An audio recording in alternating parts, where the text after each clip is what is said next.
we have come up to looking at renewable and non-renewable resources. ఇది people environment లో మనం చూస్తున్నది ఇది. So we'll do one thing. Before entering into renewable and non-renewable resources, let us have a brief look into the comprehensively into the pollution topic. ఎందుకంటే I said I'll be giving you now and then some additional information. So we have already seen about pollution and all that, all types of pollutions, both land and soil. Land means soil, water and air, ఇవన్నీ మనం చూసాము. దాన్ని ఒక్కసారి with a little more additional information అది ఒక్కసారి చూద్దాం అనుకున్నాను నేను. అది చూసిన తర్వాత that serves as a recap also. Then we can enter into our topic on renewable non renewable resources అండి. So will see this. See, pollutants on earth and in the atmosphere, this already we have seen. Briefly, we will go through in 10 minutes. Pollutants are substances introduced into the environment. This is important. Environment means it includes land, water, and air. This is what all around us. So these cause harm and disrupt natural processes, means they spoil the natural equilibrium. Eco friendliness పోతుంది అన్నమాట. పోయినందువల్ల we will be running short of resources and we will be facing much more harms and dangers because of this loss of natural balance. So pollution affects ecosystems, human health, climate, and the overall balance of Earth's natural systems. This is a word about pollutants. So what is pollution అనేది ఎట్లా చెప్పాం. తర్వాత pollutants on Earth can be of two types. Pollutants on Earth, pollution of air ఒకటి. On Earth means we have two types of pollutions. One is land pollution, the other one is water pollution. One is land pollutions. Land pollutions means the pollution of the soil. So this pollution of land is caused due to plastic waste, industrial chemicals and toxic waste, and then agricultural chemicals means the various fertilizers and pesticides, etc. we use in our agricultural operations, and they contain all chemicals. Then electronic waste. Electronic waste means we have to dispose this electronic waste. This electronic waste or any other waste, the disposal is in two ways. One is sending it, burying it underground, landfills and enter through landfills or water fills. So because of these landfills of the electronic waste also, the soil gets polluted. And then heavy metals like lead and mercury, which are byproducts in various industrial and factory emissions. Then effects of land pollution are, we have already seen these things. We are just reviewing these things. One is degradation. Soil quality means fertility is lost. We lose fertility of the soil. We know fertility once lost cannot be regained. It's very, very difficult. Takes lots of times. And then contamination of groundwater. When soil is polluted, automatically groundwater is also polluted. This causes this land and water pollution, soil and water pollution causes harm to plant, animal, and human life. So to say, the entire life on the earth. Then it spreads diseases through polluted soils and water sources. Then what are the types of water pollutants? Oil spills, as we said. These are all the several wastes thrown into the sea.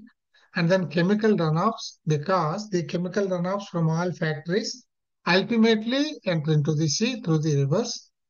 And then sewage and wastewater discharge. Without treating, we send these all these chemical waste, chemical runoffs from the factories, and also the sewage and wastewaters released from the domestic use. All these things we send into the rivers, and these things enter ultimately into the sea. Because of this, the river waters as well as the sea waters are polluted.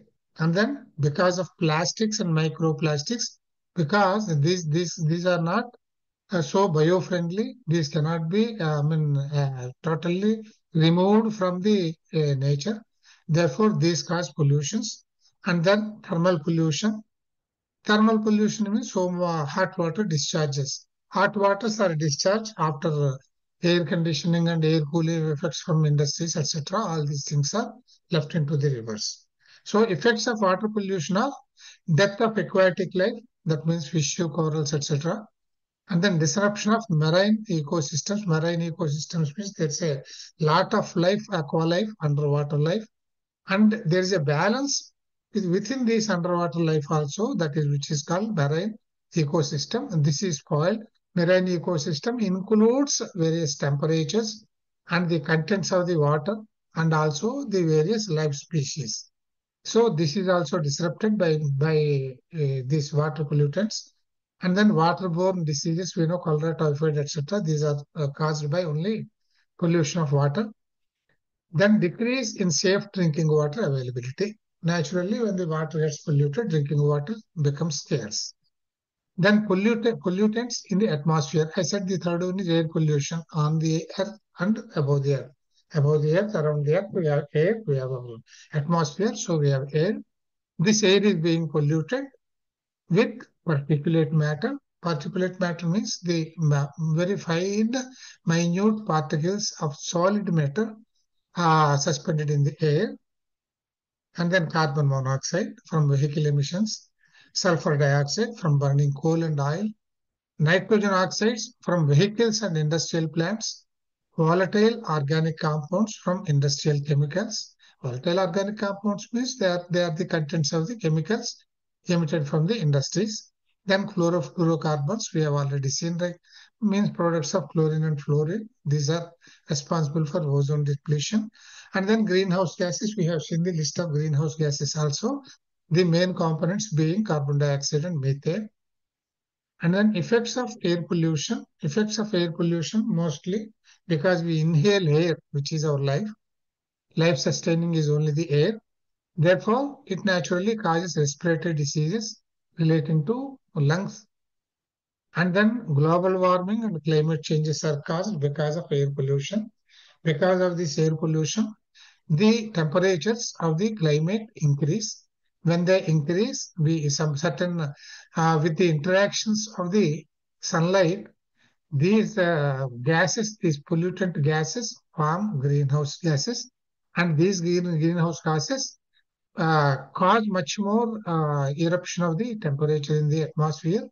That will cause global warming. Because of global warming, we have so many effects like floods, droughts, etc. And then acid rains also occur when gases like sulfur dioxide, nitric oxide are left into the air as pollutants. And if their density increases, they mix up with the water vapor particles present in the air in the clouds, and they form into sulfuric acid and nitric acid, etc. And they are coming down as rain, which are containing acids like sulfuric acid, diluted sulfuric acid, and nitric acid. These are acid rains. Then ozone layer depletion is caused mostly due to the chlorofluorocarbons. Then reduced visibility. We know when there is fog, smoke and fog. When this is there, our visibility is also reduced. We hear of so many things when several flights are cancelled because of the smog. And similarly, road journey also gets, the speeds get very much reduced. So I have given this as a table here. You can read this. Then sources of pollution. Normally, how this pollution is caused. Let it be on earth or in air. These are because of industries, agriculture, transportation, urbanization, energy production. These are the things which we are normally doing for our sustenance. Pollutants on earth and in atmosphere severely threaten natural systems and human health. Addressing pollution requires sustainable practices, renewable energy use, strict environmental laws, and increased public awareness. So మన pollution తగ్గించాలి అంటే we'll practice certain things. These are what are called sustainable practices, means which are continually followed. This is on an international understanding basis. We look into some of the sustainable practices in vogue. And then renewable energy use, because the non-renewable, this is the topic we are now entering into, which we are now going to see. So renewable energy use means the resources which we use for energy production, for our energy requirements, the resources which we use may be of a nature of renewability or non-renewability. Renewable energies we should use renewable energies more because they will be naturally renewed and we don't go short of these energy resources. But non-renewable resources, we should try to minimize their use because once they are exhausted, they are not produced again. They are not renewed naturally. Strict environmental laws, then environmental laws means how emissions should be, how pollutants should be, what are the ranges up to which pollutions can be caused. We can, of course, we cannot totally avoid releasing pollutants. It happens, but how to keep it in optimum levels. For that, there are certain international environmental laws to be followed, and then increase public awareness. Public should understand this. Unnecessarily using without their necessity, many of plastics, throwing them at random, and also throwing various things on land. అవన్నీ వీటన్నింటి వల్ల కూడా pollution is caused. Therefore, public should also be aware not to become, not to become sources of these pollutions by themselves. Then we have seen what is peroxyacetyl nitrate.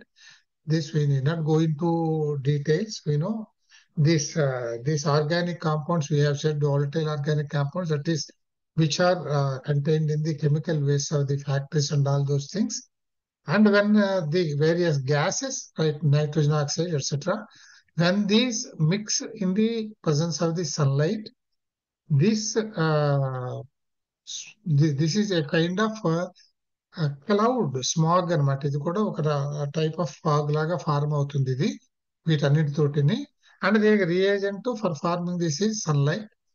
So ఇది form అవుతుంది అనమాట. This is also a major pollutant in the atmosphere. అది ఇక్కడ రాసాము. These things we need not again repeat these things. We have already seen the details of these things. And then we have seen what is smog. Smog is smoke plus fog is smog. Combination of smoke and fog. We know what happens for the smoke and fog. Classical London type smog is akkalledu anukondi, not necessary. Primarily smog లో ఉండేది sulphur dioxide ఉంటుంది, nitrogen oxide ఉంటుంది, particulate matter ఉంటుంది, water vapour ఉంటుంది.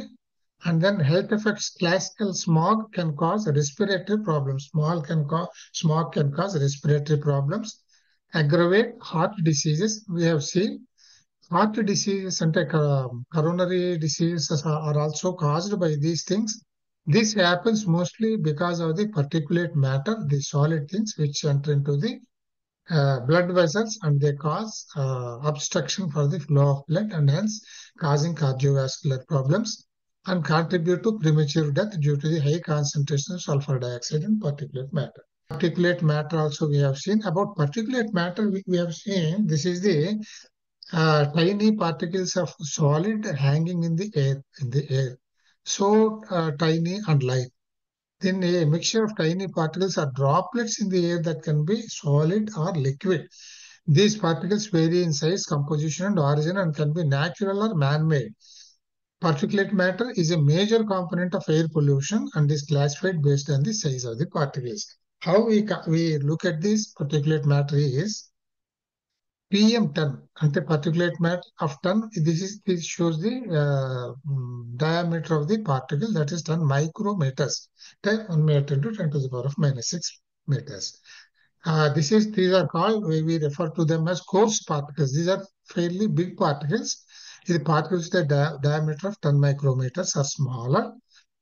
Sources. These are generally generated from road dust, construction activities, soil erosion, and industrial emissions. ఇవి అంతగా కలిసిపోయి general గా అవి పొల్యూషన్ అయిపోవు కానీ, but locally they are very effective pollutants. అక్కడ లేచింది మనం ఆటోమేటిక్ గా ఇన్హేల్ చేసేస్తాం కదా. So these big particles also go. కాకపోతే అవి they are not carried through the air and cause a general wide pollution అయితే కాదు వీటి వల్ల.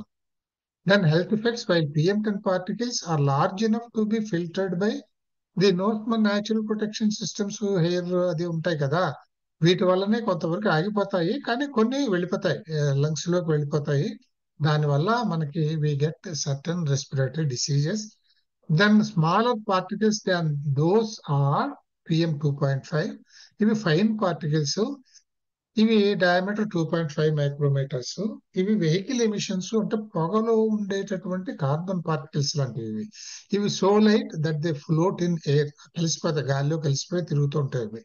Combustion of fossil fuels, wild fires and certain natural sources like dust storms, వీటిల్లో fine particles అన్ని కూడా atmosphere లో పొల్యూటెంట్స్ గా ఎంటర్ అయిపోతాయి అనమాట.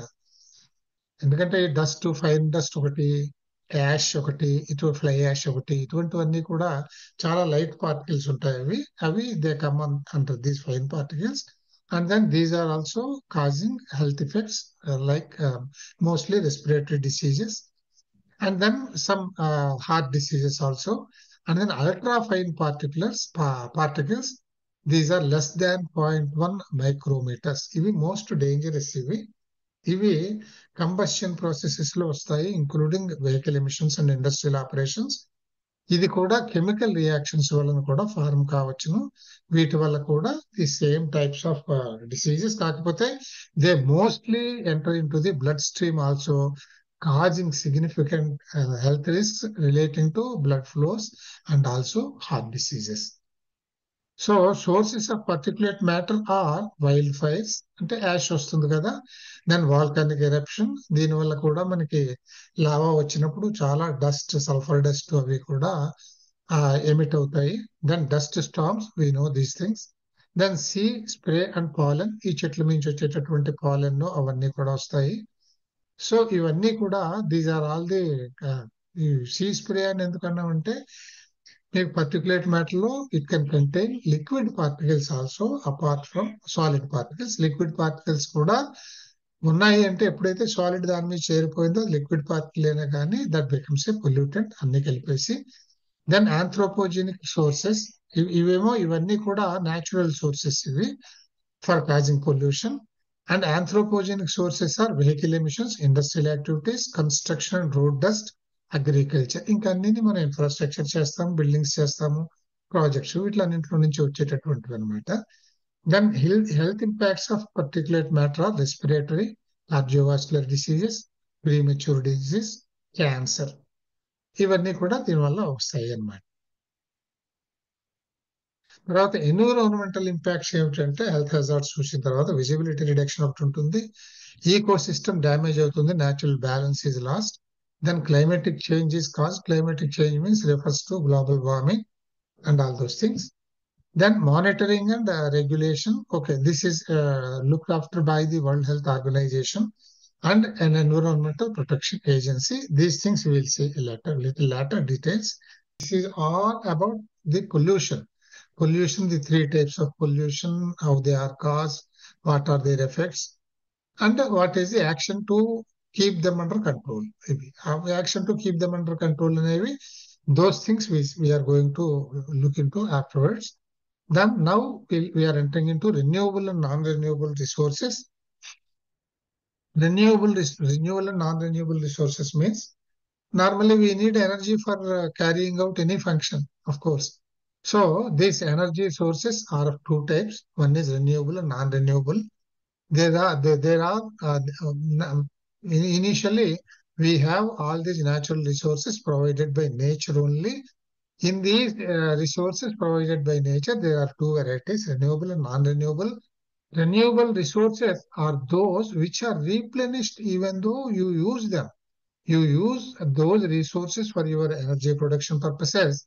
They are automatically recouped, they are automatically renewed in natural processes. There are certain energy resources like that, and there are some energy resources which are not naturally renewed. They are not renewable. Once you exhaust them, you cannot get them back. They are not naturally produced. The only thing is, for formation of these natural non-renewable resources, it would have taken some millions and billions of years. So it takes that much of time. That means once we exhaust them, it is almost impossible to get them back, to get them renewed. So renewable energy resources we have. What are the renewable energy resources? We see solar energy, wind energy, hydropower energy, geothermal energy, biomass energy, tidal and wave energy. These are the things which are renewable energy resources. So Solar energy we use for power and for so many other purposes.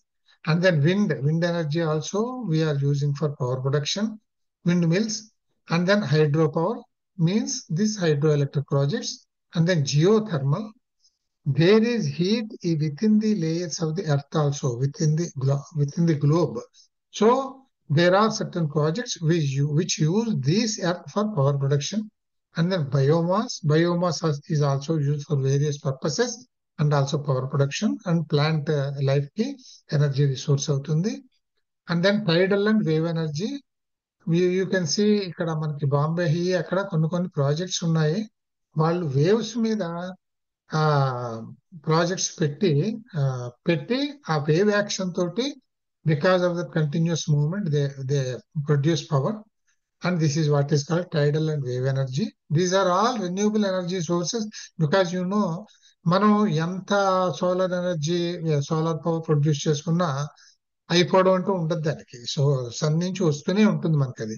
Similarly wind which cools naturally, దాన్ని మనం వాడుకుని ఎక్కడికి పోదు because ఆటోమేటిక్గా మళ్ళీ అది వెనక్కే పోతుంది కదా. సిమిలర్లీ హైడ్రోపవర్ కూడా నీళ్లు ఏం చేస్తాం, డ్రాప్ చేస్తాం, టర్బైన్స్ రన్ చేసుకుని పవర్ ప్రొడక్షన్ చేస్తాం, మళ్ళీ ఎక్కడ పోతాయి, మళ్ళీ రివర్స్ లోకి పోతాయి, అంతే కదా. సో అది కూడా ఎక్కడికి పోదు, ఇది కూడా రెన్యూ అవుతుంది. అది కాకుండా natural cycle of rain and all that ఉన్నాయి కనుక, అంటే as long as we do not totally spoil the environment, మనకి వర్షాలకి నష్టం ఏం జరగదు కనుక hydro power is also renewable. Geothermal, that's stable structure of the earth. Then biomass అనేటటువంటిది మన లైఫ్ అన్నమాట, లైఫ్ ఆన్ ఎర్త్. ఇది కూడా రెన్యూ అవుతూనే ఉంటుంది. కొన్ని జీవులు చచ్చిపోతే కొన్ని జీవులు పుడుతూ ఉంటాయి, చావడం పుట్టడం, ఈ సైకిల్ నడుస్తూనే ఉంటుంది కదా. So biomass also is renewable. And similarly tidal and wave energy, these are the movements of the waves. This we know. ఇది ఎప్పటికీ పోయేది కాదు. సముద్రం గట్టు నుంచి చూస్తూనే ఉంటాం, అనంతంగా వేవ్స్ వస్తూనే ఉంటాయి అవి. దెన్ ఇంతవరకు మనం రెన్యూవబుల్ ఎనర్జీ సోర్సెస్ ఏమిటి అనేది మనం ఇక్కడ చూసాం ఎగ్జాంపుల్స్. ఇవన్నీ కూడా they all make some bit questions. అది ఎప్పుడు గుర్తుపెట్టుకోండి మీరు. ఎందుకు ఇలా కొన్ని అక్కడక్కడ చదువుతున్నామంటే all of these can appear as questions.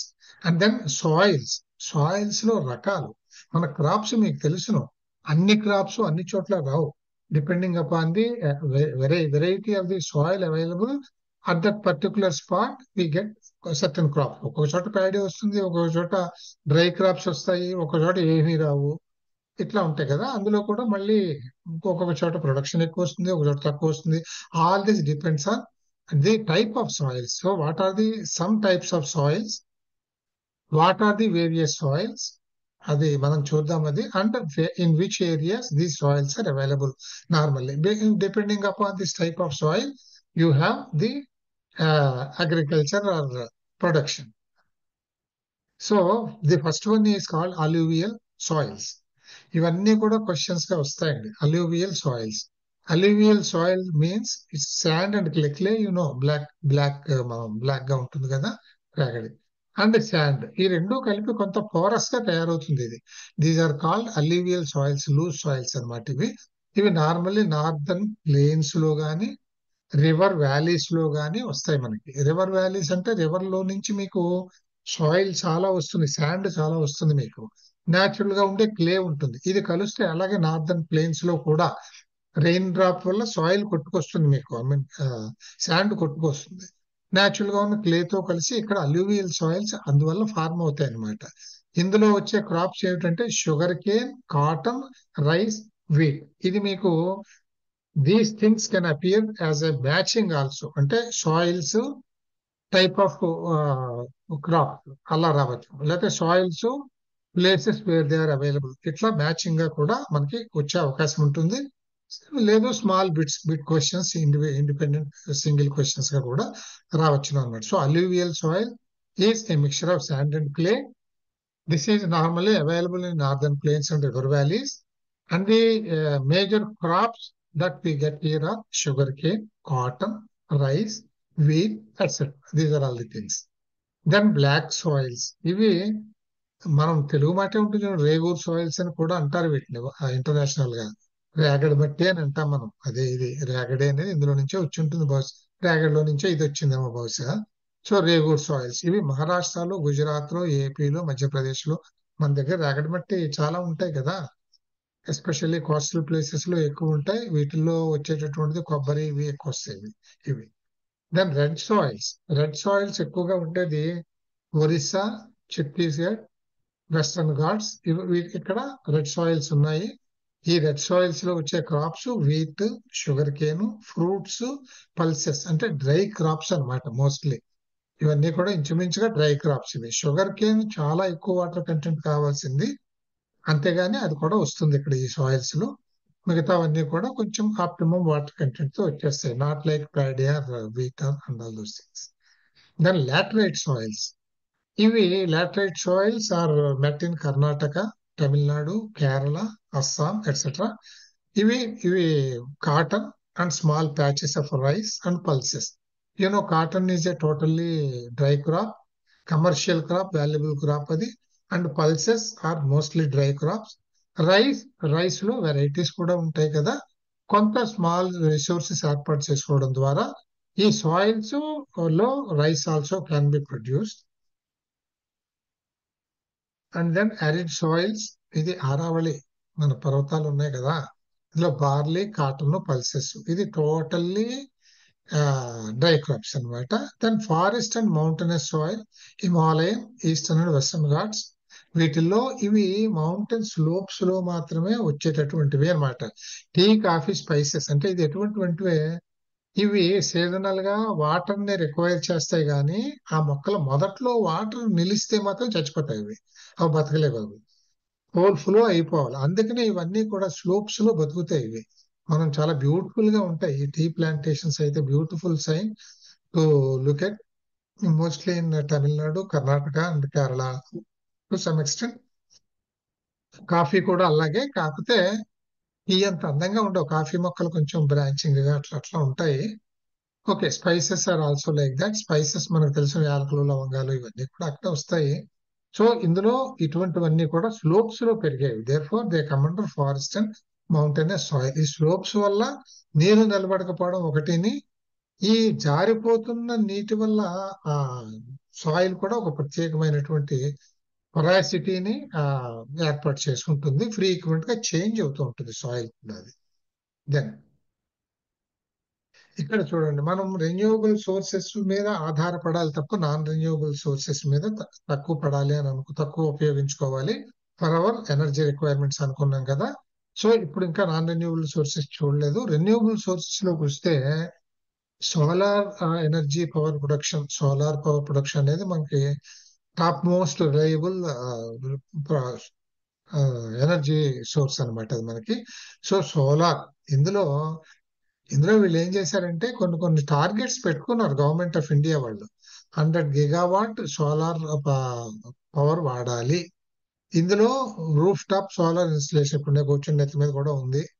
So ఇది 40 గిగావాట్ ఇందులోనేమో by roof top and other major installations. మిగతాది మొత్తంగా 100 గిగావాట్ పవర్ మనం దీని నుంచి పొందాలి, సోలార్ యూటిలైజేషన్ నుంచి సోలార్ పవర్ పొందాలి అని చెప్పేసి. అలాగే విండ్ నుంచి 60 గిగావాట్, స్మాల్ హైడ్రో ప్రాజెక్ట్స్ నుంచి 5 గిగావాట్, అండ్ టోటల్ గా 175 gigawatt of natural resources, renewable resources నుంచి పవర్ ప్రొడక్షన్ సాధించాలి అని 2022లో, అంటే వరుసగా మనం హిస్టరీ చూసుకొస్తే అప్పుడు పెట్టుకున్నారు కొద్దిగా. ఇప్పుడు చాలా పెరిగిపోయాయండి ఇవి. అప్పుడు పెట్టుకున్నటువంటి టార్గెట్స్, ఇది కొంతవరకు దీన్ని అచీవ్ చేయగలిగారు.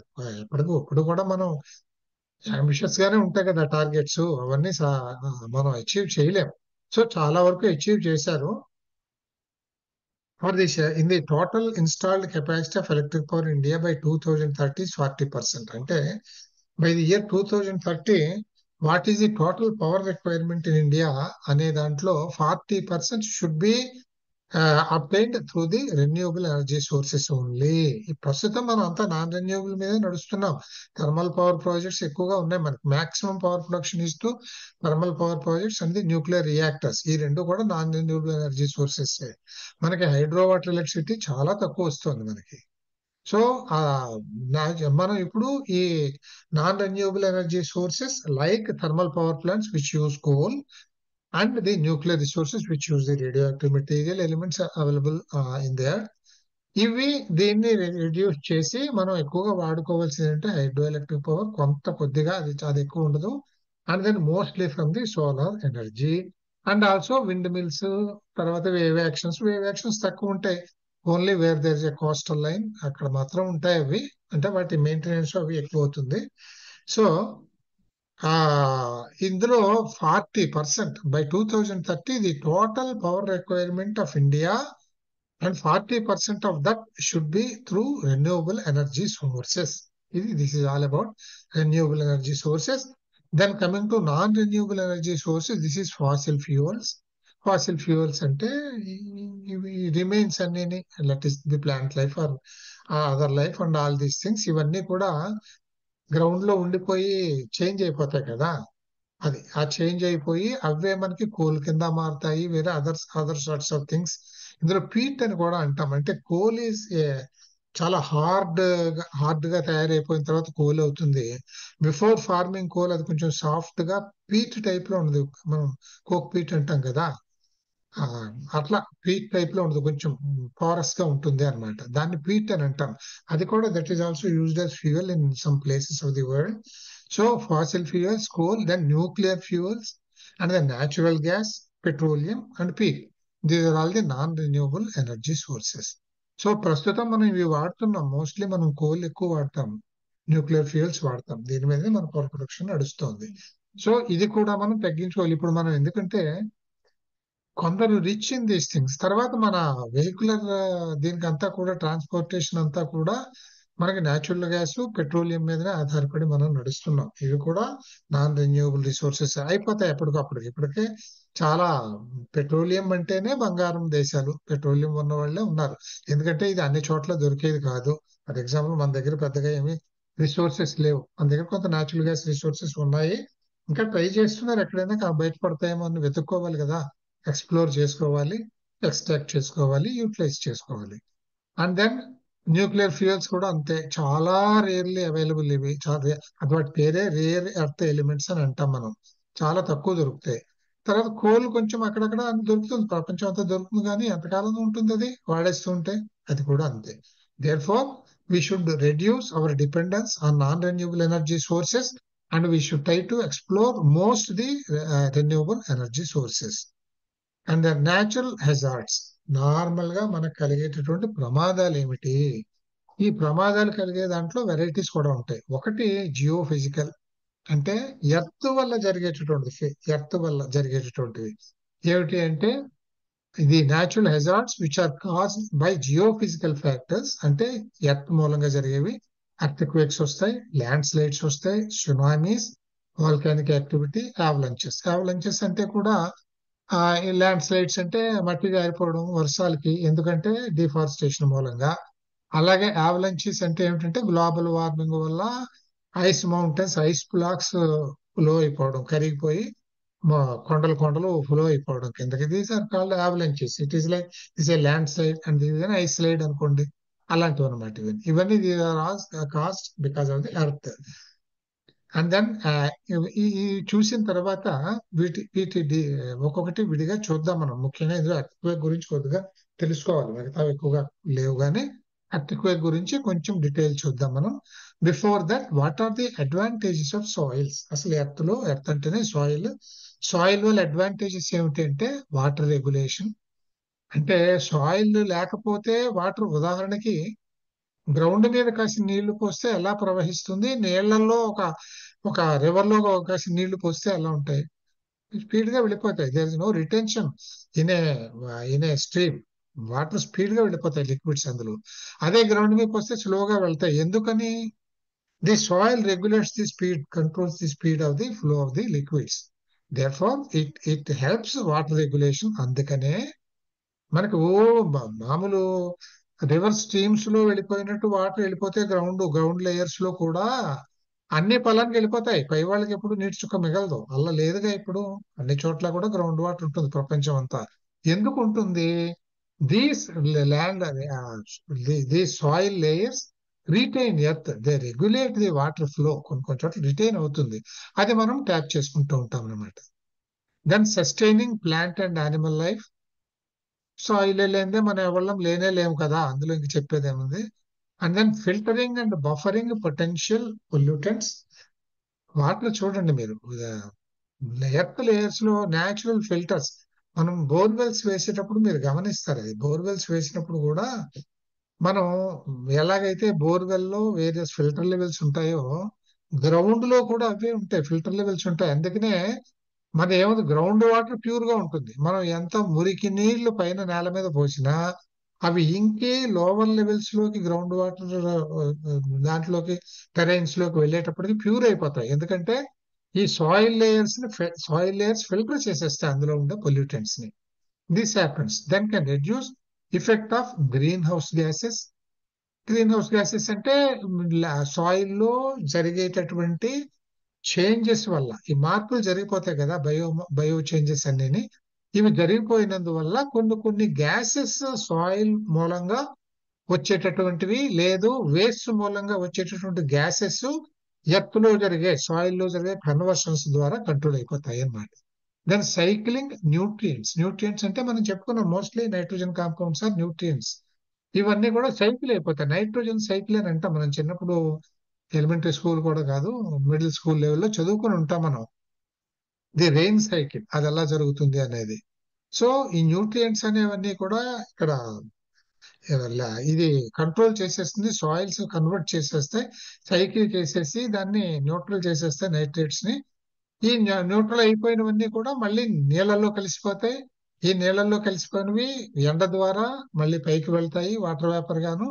ఆ వాటర్ వేపర్ గా వెళ్ళినప్పుడు మళ్ళీ అది వర్షంగా కురిసినప్పుడు మళ్ళీ ఆ నైట్రోజన్ కాంపౌండ్స్ వస్తాయి, మళ్ళీ న్యూట్రియంట్స్ ఫార్మ్ అవుతాయి. This is the cycle of fertility of the soil. This is cycling nutrients అని అంటాం మనం. సో తర్వాత ఫిజికల్ స్టెబిలిటీ అండ్ సపోర్ట్. ఇది ఎప్పుడు ఉంది, మనం ఉండేదే భూమి మీద. సాయిల్ అయితే మనం ఎక్కడ ఉంటాం, భూమి అంటే స్పేస్ లో తిరుగుతోంది, వేలాడుతోంది. మనం వేలాడమంటే వేలాడలేం కదా. అందుకని మనం భూమి మీద ఉన్న, మనం ఉండడానికి సపోర్ట్ ఇస్తుంది. అండ్ ఫిజికల్ స్టెబిలిటీ దీనికి ఉంది. Fortunately it's a natural system. ఇది స్టేబుల్ గా మనకు అనిపిస్తోంది. ఊహించుకుంటే గాల్లో తేలుతోంది అంతే. ఇది గాల్లో తేలుతోను ఒక ఉండ, అంతే, ఒకటి తేలుతోంది. కానీ మనకి ఎంత స్టేబుల్ గా ఉందండి, మనం ఏ తేలుతున్నాం అనిపిస్తుందా? లేదు కదా. This is what is the advantage of this soil. Then ఇది, ఈ అడ్వాంటేజ్ ఆఫ్ సాయిల్స్ లో ఇవన్నీ జనరల్ గా బికాస్ ఆఫ్ ది సాయిల్ వచ్చేటువంటి అడ్వాంటేజ్ అయితే, క్లైమేటలాజికల్ అడ్వాంటేజెస్ అంటే ఏమిటంటే, ఇంకా ఆ సాయిల్ వల్ల అయిపోయిన తర్వాత క్లైమేట్ వల్ల వచ్చేటటువంటి advantages or disadvantages, water effects అన్నమాట. ఇక్కడ మనం ఏం చూస్తున్నాం, మనము న్యాచురల్ హెజార్డ్స్ చూస్తున్నాం. ఈ న్యాచురల్ హెజార్డ్స్ లో క్లైమేటలాజికల్ గా వచ్చేవి ఏమిటంటే, extreme temperatures, drought and wild fires. We know these things. ఇవి క్లైమేట్ లో ఏర్పాటు అవుతున్నాయి. ఇవి ఎందువల్ల వస్తాయి, పొల్యూషన్స్ వల్ల వస్తాయి. And small component of it is of the natural causes, mostly man made causes. So వీటి వల్ల జరిగేది ఏమిటి, extreme temperatures, drought and wild fire. వీటి వల్ల వచ్చే ఇబ్బందులు మనకు తెలుసు. Drought, it's a climatological natural disaster. Reason, lack of precipitation. Lack of precipitation అంటే ఇన్ ది క్లౌడ్స్, మనకి క్లౌడ్స్ వల్ల వర్షాలు వస్తాయి. క్లౌడ్స్ లో ఏముంటాయండి, small water vapour formed into the shape of particles. Suspended water particles ఉంటాయి అవన్నీ. వాటికి చల్లగాలి తగిలినప్పుడు, కోల్డ్ విండ్ తగిలినప్పుడు అవి they gain some weight, heavy అవుతాయి. హెవీ అయిపోయిన తర్వాత ఏమంటామంటే, క్లౌడ్ లో నుంచి ప్రెసిపిటేట్ అయిపోతాయి, అవి కిందకి దిగిపోతాయి అన్నమాట, బరువు అయిపోయి క్లౌడ్ లో నుంచి కిందకి దిగిపోతాయి. This is what is called precipitation. This is process of raining. అది మనకి కిందకి రెయిన్ కింద వస్తుంది అన్నమాట. ఈ ప్రెసిపిటేషన్ తగ్గిపోతుంది మనకి దీనివల్ల.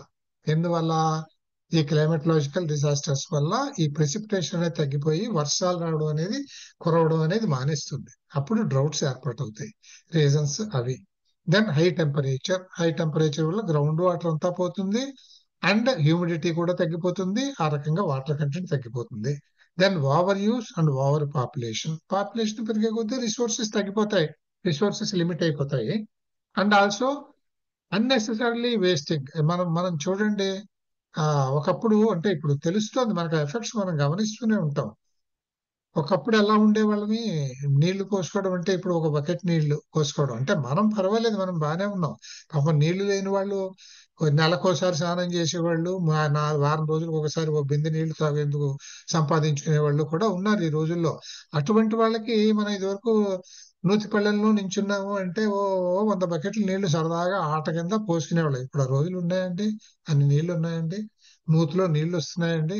అన్ని చోట్ల గ్రౌండ్ వాటర్ ట్యాప్ అవుతుందండి? అసలు మన ఊళ్ళల్లోనే ఇప్పుడు అసలు నీరు ఎంత మనం కొనుక్కుంటున్నాం, మనం ట్యాంకర్స్ నీళ్లు. ఎందుకు? గ్రౌండ్ వాటర్ లేక. కనుక ఇందులో ఏముందంటే ఇందులో ఇప్పటికైనా మనం తెలుసుకుంటామా, వాడతామా? వాడము. కడిగేస్తాం, రోజు కార్లు కడిగేస్తాం, ఇల్లు కడిగేస్తాం, వరండాలు కడిగేస్తాం, రోడ్ల మీద నదులు ప్రవహించేస్తాం. ఉన్నవాళ్ళు ఇలా వేస్ట్ చేస్తే పాపం, లేని వాళ్ళు తాగేందుకు వారానికి ఒక బిందె నీళ్లు సంపాదించుకుంటూ ఉంటారు. సో ఇక్కడ ఏంటి, ఓవర్ యూస్ కూడా తగ్గించాల్సిన అవసరం ఉంది. So because of such over use and over population also droughts occur, water resourcefulness అనేది తగ్గిపోతుంది. దీనికి డ్రౌట్ కి ఏదైనా పీరియడ్స్ ఉంటాయా స్పెసిఫిక్ గా? లేదు సైక్లిక్ గా ఈ నాలుగు బాటు వస్తుందని ఏమన్నా ఉందా? అట్లా ఏం లేదు. We cannot say anything about that. That depends on all these factors: precipitation factors, temperature factors, growing population explosion, and also the public awareness in utilization of the natural resource of water. It has no definite beginning or definite end. Then meteorological అంటే cyclones, storms, ఇవన్నీ meteorological గా వస్తాయి మనకి, బయట నుంచి వచ్చేవి ఈ గాళ్ళు వాటి వల్ల. దీన్ని మనకి అబ్జర్వ్ చేయడానికి, చెప్పడానికి, కేర్ఫుల్ తీసుకోవడానికి, ప్రొటెక్టివ్ మెజర్స్ కి అన్నింటికి వరల్డ్ మెటీరియలాజికల్ ఆర్గనైజేషన్ ఉంది, WMO, వరల్డ్ మెటీరియలాజికల్ ఆర్గనైజేషన్. మీకు వీటిల్లో కొన్ని ఇవి కూడా అడుగుతారు, ఈ ఎక్స్పాన్షన్స్ అడగడము, అబ్రీవియేషన్స్ అడగడము, ఇది కూడా క్వశ్చన్స్ వస్తాయి. There is very much possible that you get such questions. So WMO is World Meteorological Organization, which concerns about the weather, climate, and water resources. Then hydrological, floods, extreme snowfall.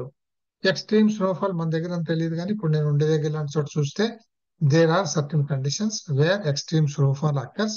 వీటిని కూడా అంటాం కదా, మంచు తుఫాన్లు అని అంటాం మనం. సో ఇవి ఇక్కడ చాలా ఎక్కువ జరుగుతాయి, మన దగ్గర తక్కువ. మంచు తుఫాన్లు అనేవి హిమాలయాల్లో కూడా పెద్దగా ఏం జరగవు మనకి. Then floods, we know about floods a lot. ఇవి మాత్రం మనకు తెలుసు, ఇవి నీరు వల్ల వచ్చేటటువంటివి. దెన్ బయాలజీ వల్ల వచ్చే డిసీజెస్, ఎపిడమిక్స్, అంటే మనం జంతువుల నుంచి మనుషులకి, మనుషుల నుంచి జంతువులకు, మొత్తం మీద జీవాల నుంచి జీవాలకి వచ్చేవి అంటువ్యాధులు. తర్వాత ఇన్సెక్ట్స్ వల్ల, యానిమల్స్ వల్ల, ప్లేగ్స్, కరోనా అన్ని చూసాం, ఇవన్నీ వచ్చాయి అన్నమాట. So these are all the various natural disasters. ఇట్లా చూసాం మనం. ఇప్పుడు ఎర్త్క్వేక్, మనం ఈ డిసాస్టర్స్ లో, న్యాచురల్ డిసాస్టర్స్ లో ఎర్త్క్వేక్ గురించి చెప్పుకున్నాం. ఎర్త్క్వేక్ మీద కూడా క్వశ్చన్స్ వస్తూ ఉంటాయి ఎక్కువగాను.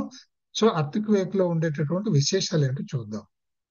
Any disaster happens because of release of extra amounts of energy. చాలా huge amounts of energy release వల్లనే మనకి ఇప్పుడు కూడా డిసాస్టర్ అనేది జరుగుతుంది, హార్మ్ అనేటటువంటిది జరుగుతుంది. సో ఎర్త్క్వేక్ లో కూడా ఎనర్జీ రిలీజ్ అవుతుంది. ఈ ఎనర్జీ రిలీజ్ అయ్యేటప్పుడు ఎలా రిలీజ్ అవుతుంది అని అంటే, because of certain actions. Energy ఎప్పుడు కూడా వేవ్స్ రూపంలో మాత్రమే పెడుతుంది. అది energy is always traversing in wave form. కనుక ఈ ఎర్త్క్వేక్ ఎందుకు ఫార్మ్ అవుతుందంటే, మనం చూసాం ఎర్త్ క్రస్ట్ లో టెక్టోనిక్ ప్లేట్స్, అంటే ఎర్త్ క్రస్ట్ అంతా ఒక సాలిడ్ కాదు, అది ప్లేట్స్ లేయర్స్ గా ఉంటుంది. ఈ లేయర్స్ అప్పుడప్పుడు ఏంటంటే అడ్జస్ట్ అయిపోతూ ఉంటాయి, సెట్ అయిపోతూ ఉంటాయి. న్యాచురల్ ప్రాసెస్ అది. అది న్యాచురల్ గా సెట్ అయిపోయినప్పుడు ఏమవుతుంది, ఒక చిన్న కుదుపు వస్తుంది కదా. ఆ కుదుపు వచ్చినందుకు దాన్నే మనం ఎర్త్క్వేక్ అని చెప్పేసి మనం అంటున్నాం. ఎప్పుడైతే ఈ కుదుపు వచ్చిందో, దానివల్ల ఈ సెటిల్మెంట్ జరిగిందో, అక్కడ ఎనర్జీ రిలీజ్ అనేది జరుగుతుంది. ఎనర్జీ రిలీజ్ అనేది జరగడమే అది that is responsible for the damage caused because of earthquake. ఈ ఎనర్జీ ఎంత రిలీజ్ అయింది ఏమిటి అనేటటువంటిది మనం రిక్టర్ స్కేల్ అని మెజర్ చేసుకుంటాం కదా. ప్రతి ఎనర్జీని మనం మెజర్ చేస్తాం. సో రిక్టర్ స్కేల్ మీద ఎనర్జీ మెజర్ చేస్తాం మనం. ఈ 1 యూనిట్ ఆఫ్ మనకు తెలుసు ఎంత రిక్టర్ స్కేల్ మీద 3 వచ్చింది, 4 వచ్చింది, 5.5 వచ్చింది అని చెప్తాం కదా మనం.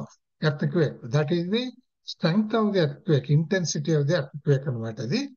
So 1 unit of Richter scale increase అయితే అంటే సపోజ్ ఇప్పుడు 4 రిక్టర్ స్కేల్ మీద 4 ఎర్త్క్వేక్ అని అంటాం, రిక్టర్ స్కేల్ మీద 5 ఎర్త్క్వేక్ అని అంటాం. అంటే 4 టు 5 ఒక రిక్టర్ స్కేల్ లో 1 యూనిట్ పెరిగింది. ఈ రిక్టర్ స్కేల్ అంటే ఏమిటో మనకు అది అవసరం లేదు, కానీ జనరల్ గా చెప్తాను నేను మీకు ఒక చిన్న మాట, ఒక మాట. సో ఈ రిక్టర్ స్కేల్ లో 1 యూనిట్ పెరిగింది అంటే అర్థం ఏమిటంటే వేవ్ యాక్షన్ ఏముంటుందండి, యాంప్లిట్యూడ్ బట్టే మీకు ఫ్రీక్వెన్సీ, ఆ ఫ్రీక్వెన్సీని బట్టే వేవ్ ట్రావర్సింగ్ అనేది జరుగుతుంది. సో ఈ యాంప్లిట్యూడ్ అనేది రెక్టర్ యూనిట్ పెంచారు అంటే, ఒక రెక్టర్ యూనిట్ పెరిగింది అంటే యాంప్లిట్యూడ్ 10 టైమ్స్ పెరిగినట్లు అనమాట. Amplitude 10 times పెరిగినట్లు. యాంప్లిట్యూడ్ ఎప్పుడైతే పెరిగిందో వేవ్ బికమ్స్ వెరీ స్ట్రాంగ్, దాని ఎఫెక్ట్ ఎక్కువగా ఉంటుంది అనమాట. సో యాంప్లిట్యూడ్ 10 టైమ్స్ పెరుగుతుంది. ఇవి కూడా క్వశ్చన్స్ కింద వస్తాయండి, అందుకే చెప్తున్నాను నేను. 1 unit of Richter scale corresponds to increase of amplitude. అంటే ఎర్త్క్వేక్ కూడా వేవ్సే, వీటిని సీస్మిక్ వేవ్స్ అని అంటాం. సీస్మాలజీ అంటే earthquake science relating to earthquakes. ఈ సీస్మాలజీలో రిలీజ్ అయినటువంటి ఎనర్జీ అంతా కూడా వేవ్స్ ఫార్మ్ లోనే వస్తుంది కదా, వాటిని సీస్మిక్ వేవ్స్ అని అంటాం. A wave has an amplitude, a wave length and frequency. ఈ యాంప్లిట్యూడ్ ఎలా పెరుగుతుంది అంటే ఈ స్కేల్, ఇంకా రిక్టర్ స్కేల్ అంటే కూడా ఒక మాట చెప్పుకుందాం. సాధారణంగా ఎనీ ఎనర్జీ, ఈ unit of measure of energy is joules. అంతే. మనం ఎప్పుడు కూడా జౌల్ అనేది బేసిక్ ఎనర్జీ. అంటే ఇప్పుడు మనం ఒక పైసా అంటాం. ఇప్పుడు పైసా అనేది మనకు కనిపిస్తుందా అంటే ఉందండి. మినిమం ఇప్పుడు 10 రూపాయలే మినిమం యూనిట్ అయిపోయింది మనకి. 10 రూపాయలు అంటే ఎన్ని పైసలు? 1000 పైసలు. అంతే కదా. ఇప్పుడు పైసా కనపడితే కనపడదు. అలాగే జౌల్ అనేది ఎప్పుడు కూడా యూనిట్ అనేది ఒకటి ఫిక్స్డ్ బేసిక్ యూనిట్ అవుతుంది. అలాగే జౌల్ అనేది ఎనర్జీ మెజర్మెంట్ లో స్మాల్ యూనిట్. యాక్చువల్ గా మన energy used is in the order of 10⁶ అట్లా ఉంటాయి అనమాట. మనం మ్యాక్రో లెవెల్లో వాడతాం. మ్యాక్రో లెవెల్లో ఉంటుంది మన ఎనర్జీ మెజర్ అనేది. అంచేత దీన్ని ఏం చేశారంటే ఒక లాగరిథమిక్ టేబుల్స్ లాంటిది క్రియేట్ చేసి దానికి ఒక రిలేటివ్ స్కేల్ ఒకటి పెట్టారు. ఒకటి నెంబర్సే ఉంటాయి రిక్టర్ స్కేల్ 1 2 3 4. అంటే 1 Richter scale corresponds to so many joules of energy అని పెట్టారనమాట. ఎందుకంటే especially in natural hazards energy release is enormous. ఆ ఇనార్మస్ జౌల్స్ లో చెప్పుకుంటే మన జీతాన్ని పైసల్లో చెప్పుకున్నట్టు ఉంటుంది ఈ రోజుని. అది అందుకని దాన్ని మనం ఇప్పుడు అందుకనే నీ జీతం ఎంత అంటే 40K 50K 40,000 అని చెప్పేంత ఓపిక కూడా లేదు కదా మనకి. అట్లా అన్నమాట. అట్లాగే ఇక్కడ కూడా ఏంటంటే ఒక స్కేల్, ఒక లాగరిథమిక్ స్కేల్ అన్నమాట ఇది, which indicates the intensity of the earthquake. దీని రిలేటివ్ గా దీని ఒక చిన్న ఎగ్జాంపుల్ కూడా చూపిస్తాను నేను మీకు ఎలా ఉంటుంది అనేది. సో రిక్టర్ స్కేల్లో ఒక నంబర్ పెరిగింది అని అంటే 3 4 అన్నాం అనుకోండి, ఒక నంబర్ పెరిగింది అంటే the seismic amplitude is increase by 10 times. 10 times ఇది ఇంక్రీజ్ అవుతే రిలీజ్ ఆఫ్ ఎనర్జీ ఎంత పెరుగుతుందో తెలుసా అండి? అంటే ఒక 4 రిక్టర్ స్కేల్ మీద 4 వాల్యూ 5 వాల్యూ తీసుకుంటే 4 వాల్యూకి 5 వాల్యూకి తేడా ఎంత దారుణంగా ఉంటుందంటే, ఒక Richter scale it increase amplitude by 10 times and increase of energy 32 times. చూడండి, దీన్ని బట్టి ఊహించుకోండి మీరు ఎట్లా ఎంత ఇనార్మస్ ఎనర్జీ వచ్చేస్తుందో. సో ఒక్క ఒక్క స్కేల్, రిక్టర్ స్కేల్ మీద 1 unit of increase corresponds to 10 times the amplitude and 32 times the energy released, the energy evolve. ఇది గుర్తుపెట్టుకోవాలి. ఈ క్వశ్చన్ చాలా ఎక్కువ సార్లు ఎగ్జామినేషన్ లో ఇస్తూ ఉంటాడు. Amplitude by 10 times and energy release by approximately 32 times. Precisely it is 31.6 times. తర్వాత this energy release flows in the manner of waves అని చెప్పుకున్నాం మనం. ఈ వేవ్స్ లో 2 రకాలు ఉంటాయి. ఒకటి body waves, 2 surface waves. Body waves, surface waves by their very nomenclatures we can understand. ఈ టెక్టానిక్ ప్లేట్స్ మూవ్మెంట్ అనేది మన క్రస్ట్ కి, సర్ఫేస్ ఆఫ్ ది క్రస్ట్ కి దగ్గరలో జరిగింది అనుకోండి, కొంచెం లోతులో నేను, అది జరిగితే పై వేవ్స్ అనమాట. అవి వీటిని మనం సర్ఫేస్ వేవ్స్ అని చెప్పేసి అంటాం. అదే కొంచెం ఎక్కువ లోతుల్లో జరిగింది అనుకోండి, ఈ టెక్టానిక్ ప్లేట్స్ ఇంట్రాక్షన్ అనేది, అడ్జస్ట్మెంట్ అనేది ఎక్కువ లోతుల్లో జరిగితే వాటిని బాడీ వేవ్స్ అని అంటాం మనం. అంటే body waves move through the interior, earth's interior. ఎక్కడ కూడా వేవ్స్ లో మళ్ళీ ప్రైమరీ వేవ్స్, సెకండరీ వేవ్స్ అని ఉంటాయి. మనకి ఇది కూడా తెలుసును. ప్రైమరీ వేవ్, సెకండరీ వేవ్స్, ఉదాహరణకి మీరు ఒక బీచ్ లో నిలబడ్డారనుకోండి, ఒక మేజర్ వేవ్ మనకు దూరం నుంచి వస్తూ కనిపిస్తుంది. ఆ మేజర్ వేవ్ వచ్చాక మీరు గమనిస్తే దాని వెనకాల చిన్న చిన్న వేవ్స్ వస్తూ ఉంటాయి. ఇవి ఎందుకని? ప్రైమరీ వేవ్ యాక్షన్ వల్ల వెనకాల ప్రొడ్యూస్ అయినటువంటి minor waves, these are called secondary waves. అలాగే ఇక్కడ కూడా ఈ ఎర్త్స్ ఎనర్జీ ఫ్లో కూడా ప్రైమరీ వేవ్స్, సెకండరీ వేవ్స్ అని చెప్తాం. ప్రైమరీ వేవ్స్ ని పీ వేవ్స్ అంటాం, సెకండరీ వేవ్స్ ని ఎస్ వేవ్స్ అని అంటాం. సో ఈ ప్రైమరీ వేవ్స్, సెకండరీ వేవ్స్ అని ఈ వేవ్స్ ని body waves. Body waves means the waves which move through some interiors of the earth, అక్కడ జరిగేటటువంటి ఈ ప్రైమరీ వేవ్స్, సెకండరీ వేవ్స్ అని అంటాం. సర్ఫేస్ వేవ్స్ అంటే nearer to the surface of the earth crust, పైన మన సర్ఫేస్, ఎర్త్ సర్ఫేస్ కి దగ్గరలో, కొంచెం దగ్గర లోతులో జరిగేటటువంటివి. These waves travel near the surface of the earth. ఇక్కడ కూడా రెండు టైప్స్ ఉంటాయి.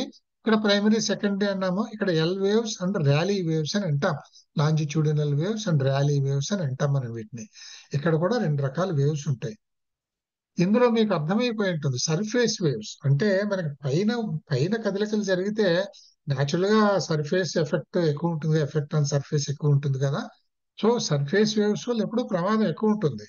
కింద ఉందనుకోండి, ఇట్స్ ఎఫెక్ట్ అంటే దాని ఎనర్జీ రిలీజ్ కానీ, its effect coming on to the surface earth కానీ it's not so easy. It has to travel through the distance, అది through the depth in the earth. And also అది easy కాదు కదా travel చేయడం అనేది, solid నుంచి travel చేయాలిగా waves. So కొంత కంట్రోల్ అయిపోతుంది. సో బాడీ వేవ్స్ వల్ల యాక్చువల్ గా సర్ఫేస్ ఆఫ్ ది ఎర్త్ మీద ఎఫెక్ట్ తక్కువ ఉంటుంది, సర్ఫేస్ వేవ్స్ వల్ల చాలా ఎక్కువ ఉంటుంది.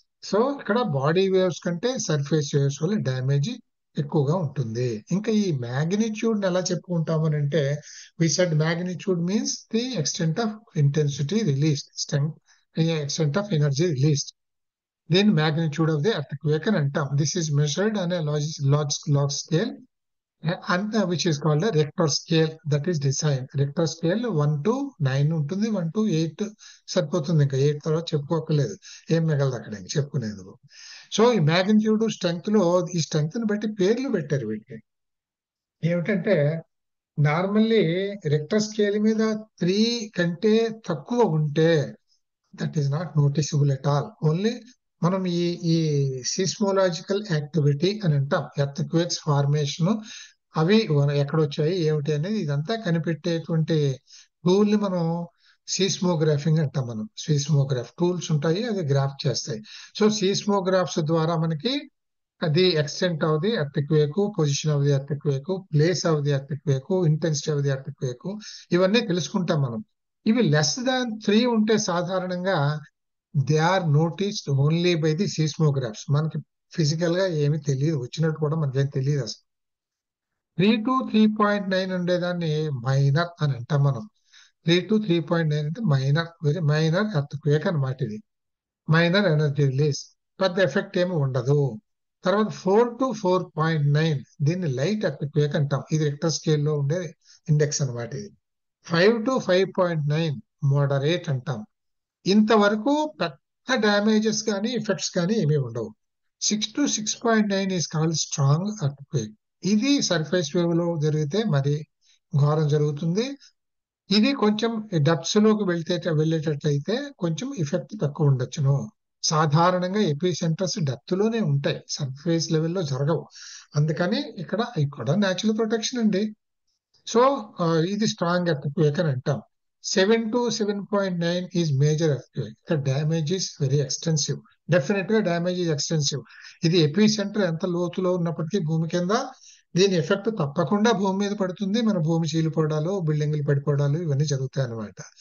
ఇంకా 8 or more అంటే హోలోకాస్ట్. గ్రేట్ స్ట్రెంగ్త్ అంటాం దాన్ని. 8 or more అంటే అక్కడేం మిగలదో, మొత్తం పడిపోతుంది, మొత్తం స్మాష్ అయిపోతుంది. మొన్న టర్కీ వాళ్ళకి వచ్చింది, అంతకుముందు జపాన్ లో ఎక్కువ వస్తూ ఉంటాయి పాపం.